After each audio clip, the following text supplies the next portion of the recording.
My name is Justin Lang. I'm from Nashville, Tennessee. I am an academic writer, educator. I think when it comes to what does it mean to be a black man, I think I can't answer that question or think of that question without acknowledging like the social context that I've grown up in. And I think so much of my personal formative growth has been within the context of this movement for Black Lives Matter, in which I see, especially for like the past 4 or 5 years now at this point, some form of a black man being targeted, killed, harmed in some way on social media, on the TV screen, everywhere, news, all the time. And so coming up, especially entering college, like right when Michael Brown was first murdered, that was an interesting time in terms of how I developed my understanding of myself and think about who I am, how do I want to interact with the world, what are my politics, what are my commitments, and what am I doing with the resources and the opportunities that I have. And so I originally thought of myself coming into college as someone that didn't really care about politics. I remember I literally took a political science class just for the heck of it, and I was like, I don't know anything about government, I don't really have any stakes. Like, I'm here, I'm an athlete, I'm a former athlete, I care about sports. And that's how I want to invest in people, invest in lives. But because of those, that budding movement, I found myself in a position where I couldn't be apathetic anymore. And again, in terms of thinking about myself and how I exist and how I personally am in some ways always a target, always vulnerable, always one step away from being one of those people that I saw, one of those hashtags. And so it made me really think about what really, it made me reframe my commitments and what I wanted to do. So as I said, seeing Michael Brown and seeing Ferguson and those in that movement emerge as a sophomore, I was 18 at the time, it had me thinking a lot of questions about like, what is this country? What is this world? Who am I? How do I fit in it? And so I've spent pretty much since then trying to answer those questions for myself. And a lot of times it takes me to really dark places of, in this like anti-black world, is there any possibility for black people to be seen as human, to be seen as free? All these different questions. And so at this point, a lot of what drives me and what gets me up every day, what keeps me up late at night, also is these thinking about different ways that we as black people have always like created alternatives and created different worlds, and that there is always like possibilities for us to there's a future world out there in which we can be truly free, and I truly believe that. Well, I've gotten so much energy and I guess in some ways hope. People use that word hope a lot, and for a lot of times I've found myself not having hope or not really coming from a place of hope. Miriam Kaba has an interesting phrasing of this idea where she says hope is a discipline, which I never really thought of it as that way, because you think of like President Obama and like hope and like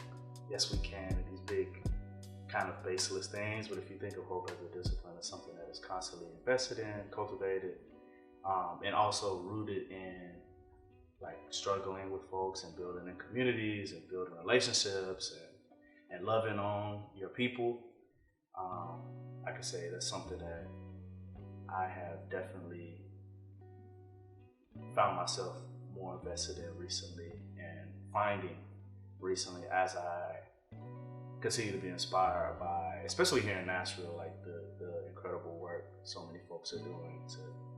try and make this a city that is free for all of us here. So I'm wearing this Audre Lorde shirt, praise the Lord, because her work and the work of the many different black feminist scholars like her has been like really formative for me in terms of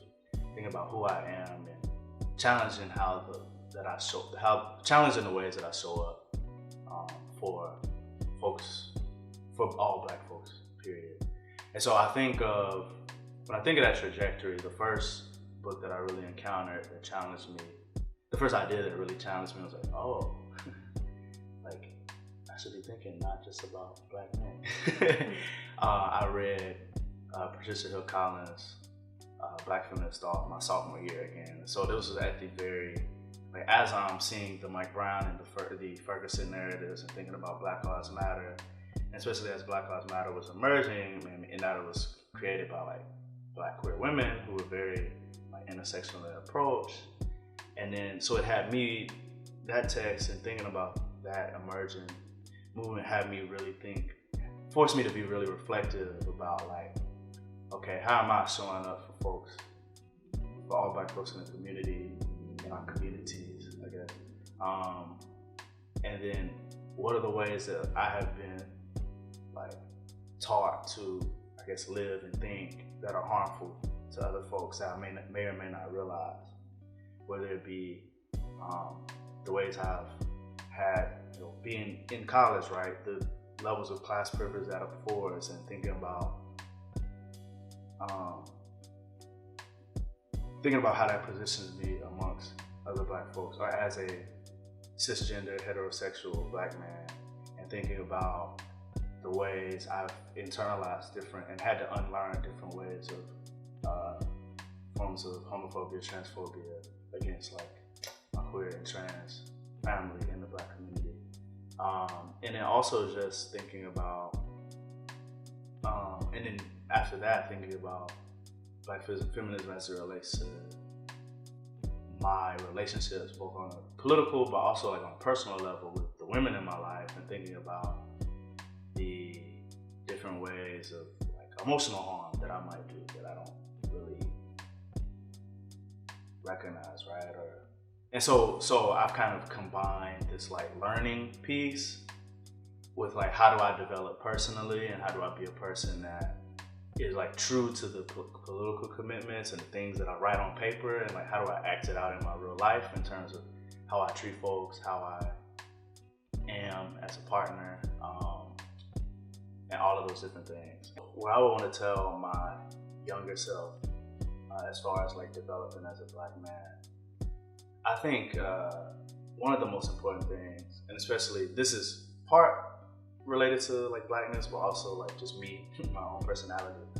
I'm like my biggest critic, and I also am the person where I think like the world in general tries to like stifle our abilities to like, as Black people, to like see ourselves doing certain things and being confident in who we are. And so my advice to my old self will always be like, you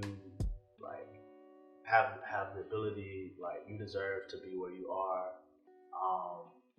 and you deserve like every experience that like comes to you, and like don't ever second guess yourself, don't ever see yourself as like not equal or not capable as folks from, whether it be from different experiences, different backgrounds in yourself, like believe in yourself, and trust in yourself, and trust like what you believe in, and trust the like the work that you put in. But when I think about the things that like I'm committed to now, as far as like my politics, and thinking about how I try to like live those politics out in my relationships with other people, I think it's important to make sure like the people that you surround yourself with are also committed to those things, and will let you know about yourself when you're not living it up. And so when I say that like I'm committed to like a Black feminist view of the world, and then like I'm being harmful to folks, like if people aren't calling me out on that, then like one, like I'm selling myself short, and then two, I need to like rethink about like the people that I'm connected to. I think I would tell my younger self, future self, all of that, like when you get into those dark places and you feel like anti-Blackness is so pervasive that it's like you can't do anything, I think always just remember, for me, like what I've learned to like hold on to is like, I've said this probably in different ways, graphic, but what I've learned to hold on to is like love and like people like that I'm in community with, and like I find hope in like being with them and being in a relationship and loving on each other, so and making sure they're all right. And so in some ways, just like make sure your folks are good and like find peace in that.